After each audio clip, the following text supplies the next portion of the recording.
আসসালামু আলাইকুম ওয়া রাহমাতুল্লাহি ওয়া বারাকাতুহু। আজকে আমরা ব্যবস্থাপনা বিভাগ ১ম বর্ষের সাবজেক্ট হচ্ছে হিসাব বিজ্ঞান নীতিমালা প্রিন্সিপালস অফ অ্যাকাউন্টিং।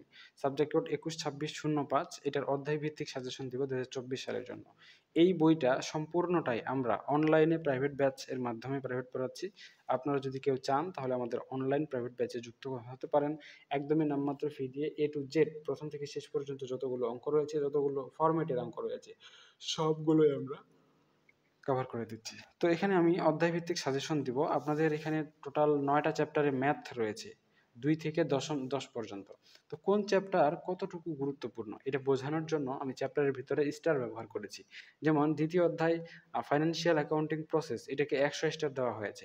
৩য় অধ্যায় প্রসেসিং অ্যাকাউন্টিং ডাটা এটাকে ৯৯ স্টার দেওয়া হয়েছে। ৪র্থ অধ্যায় দ্য লেজার এটাকে ৭৫ স্টার দেওয়া হয়েছে। ৫ম অধ্যায় দ্য ট্রায়াল ব্যালেন্স এটাকে ৯৮ অ্যান্সার দেওয়া হয়েছে। ৬ষ্ঠ অধ্যায় অ্যাকাউন্টিং সিস্টেম এটাকে ৮১ স্টার দেওয়া হয়েছে। ৭ম অধ্যায় ফাইনাল অ্যাকাউন্ট এভাবে সবগুলো চ্যাপ্টারের স্টার দেওয়া হয়ে গেছে। এখন যদি আপনি বলেন স্যার আমাকে ৪ টা চ্যাপ্টারে যেকোনো দাগায় দেন, যে ৪ টা চ্যাপ্টার পড়লে আমি ফার্স্ট ক্লাস সমপরিমাণ রেজাল্ট করতে পারবো এবং ভালো রেজাল্ট করতে পারবো, কোনোভাবেই ফেল করব না। তাহলে আমি আপনাকে রেকমেন্ড করব আপনি প্রথমে ৭ম চ্যাপ্টার পড়বেন, এরপরে ২য় চ্যাপ্টার, এরপরে ৩য় চ্যাপ্টার, এরপরে ৫ম চ্যাপ্টার। এই ৪ টা চ্যাপ্টার যদি আপনারা A to Z কভার করেন, এখান থেকে কমপক্ষে ৭০ নাম্বার, সর্বোচ্চ ৯০ নাম্বার পর্যন্ত কমন পাবেন। পাস নাম্বার হচ্ছে 32 বা 32।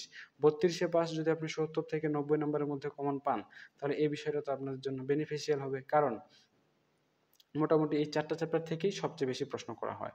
আর আপনারা যদি নিজে প্রস্তুতি না নিতে পারেন, তাহলে আমাদের কাছে অনলাইনে প্রাইভেট পড়তে পারেন। আমরা অনলাইনে ১ম থেকে শেষ পর্যন্ত সম্পূর্ণ বইটাতে যতগুলো চ্যাপ্টার রয়েছে সবগুলোই আমরা অধ্যায়ভিত্তিক সিরিয়াল অনুযায়ী রেকর্ড ক্লাসের মাধ্যমে এবং লাইভ ক্লাসের মাধ্যমে আপনাদের পুরো বইটাই কমপ্লিট করিয়ে দিব ইনশাআল্লাহ।